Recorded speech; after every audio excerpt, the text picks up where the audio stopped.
Hello guys, this is Ty, aka the Flip Man. This video, how to negotiate cheap deals. People will call, text, email me and say, why would someone sell their house that cheap? Why wouldn't they sell it themselves? Or why wouldn't they let a realtor sell it for them? I will answer those questions and how to negotiate those deals. Quick commercial. Take advantage of my 100 plus videos on YouTube at my channel, Teach Me Flipping. It's there, that's free. You may not need me or my coach or anyone else's coaching after you go through those videos, because it's always there. There from August of 2008 up until, I guess, present. So it's over 100. If that's not enough, then I do offer step-by-step course on wholesaling houses and wholesaling apartments, along with me coaching you through deals at junkers101.com. On with the tip. Whenever you're speaking to a seller, understand this. I like to try to take away the fluff and everything that's good about the business, but to try to give you reality, whether that's good or bad. But at the end of the day, it's worth it because of the type of money that can be made and can be life-changing money for most of us. But most of the people that call you, as far as what you're trying to do as a wholesaler, most of the people that you speak with, they're going to be in la-la land as far as pricing of their property. A lot of people are going to want retail. Some will be just outside of the number that you need to make it work, and then obviously you're going to have those that work.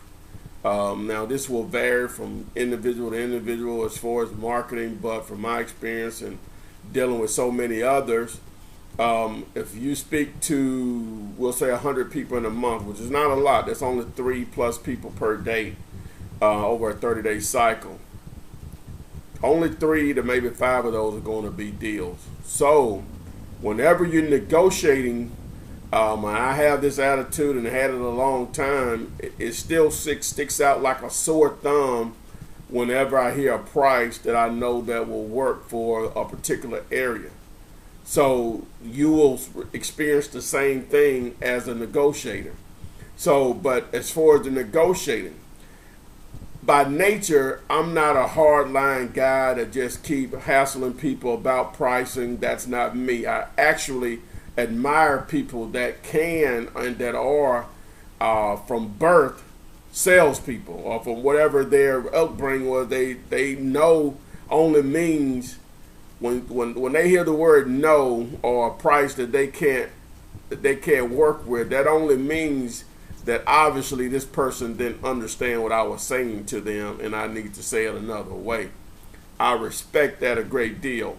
But my process, I like to share it with my students, and I've shared it in other videos, but my process is to try to take the frustration out of it, because everyone is not born or have those skills that they develop to be able to convince people to do what they want them to do. And that's basically all sales is. And that's mainly pulling out your wallet or selling something at a price that they can make money from. But the way the negotiations are is just simple, is that you want to, your main goal as a wholesaler trying to negotiate a price, you want to get their least amount. And whatever that is, that lets you know whether you're going to be wasting your time or something you need to pursue and pursue quickly, because you're not the only one or only option that they have to sell their property to. So whenever you're negotiating, normally you're just going to ask one particular question. Okay, and then once that question is asked, they give you a price. Now sometimes, and I'm going to say probably 50% of the time, people don't want to give you a price. Seems like in certain markets that's even higher than that. So that's fine. I'll do my due diligence. I'll determine an R from just doing some quick research. It doesn't take but about 5 minutes to do that. And I'll call them back either that day or the next day with my students. I like to discuss it with them, and I'll tell them what to offer. But just for the sake of this video, if you're not a student, once you do your due diligence, determine the ARV, meaning what the house will appraise for in excellent condition. That's all an appraiser will do. They'll compare other properties in that, normally within a mile radius, within a certain number of months of recent sales of similar size. So they call their comparable sales, or comps as we like to call it. Once I determine that, which another name for it is ARV, after repair value, then I'll know what to offer. And I have just a simple rule of thumb. If say my ARV is $70,000, okay, and I know just in my market a $70,000 house, I already know what I need to get it for anyway. So if they playing a cat and mouse game, well, you make an offer. Well, no, you know what you want for it. You know your bottom line. Just give it to me. No, you make an offer, Mr. Taylor. Okay, so I'll make an offer, $5,000. Okay, I'll just throw it out there, and that depending on where the property is located and the condition of that, still may not be a good deal. But normally I already have an idea of that, and you will too. The more people you talk to, the more areas you do, the more deals you do. But I'll just throw it out there. They may start laughing. They may even be insulted. They may even accept it. And when they accept it, and it has happened on occasion, I'm like, wow, I could have offered even lower. Not that I'm trying to cheat them out of their house or anything, but I want the best deal I can get, whatever that means. But in most cases, they're going to reject it. So if they do reject it, whether they're laughing or insulted, no, I can't accept that. So your simple follow-up question is, how close can you come to that amount? Those of you have talked to me, whether student or non-students, I've shared that, but I still seem to get that question quite a bit. And so that's a simple way of negotiating. So whatever amount they give you, you'll know if you can work with that number or not. So I offer $5,000 in that example, and they'll say, well, I can't accept less than 12. That's enough for me to get in my vehicle to go take a look at it. It still may not be a number that can work, but it may be a smoking deal, but that's close enough for me to get in my vehicle to take a look at it for that type of market. So for now, I'm going out there to take a look and see how many repairs it may be better than what I thought, may not be as good as I thought. The neighborhood may be a little shaky, then it may be great. That's the only eyesore on the street is that particular house. So all of those factors will go in, but there's no real magic to negotiating a smoking deal. A lot of it sometimes just because you're doing what you need to do, marketing, letting people know that I pay cash for houses, we buy houses, cash for houses.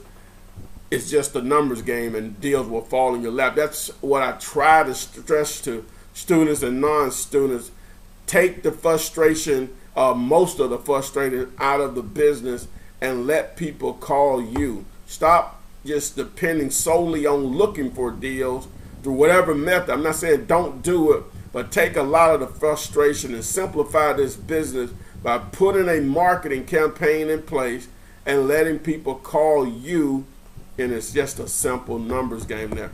Obviously, the more people calling you, the more deals that are going to present themselves. This is not brain surgery, guys. I don't know how much more clear I can be on that. If Walmart, $1 trillion company, if they feel it necessary to send you flyers, do commercials, radio commercials, internet, if they feel it necessary to advertise as a company that probably could exist for years without sending out any more advertisements, what do you think you need to do as a small business owner, someone starting out? You need to get that phone ringing. Those are your customers coming through your door by people calling you saying, hey, I got a house for sale.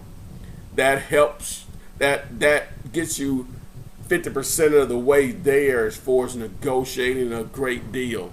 It's just a simple numbers game. I hope this helps. Take action. There's no reason to wait. This market, it is back. Real estate is back. B-A-C-K. It's booming. I don't know of a market. I talk to people all over the country. Deals are being done everywhere. If you have to deliver pizzas at night, I'm not the only option, but I think I'm probably the most reasonable option before what I offer and what I just give away. Even if you don't even if you don't deal with me directly, just take advantage of the 100 plus videos. Get some direct mails, a direct mail campaign in place. Get some bandit signs out. Get your website.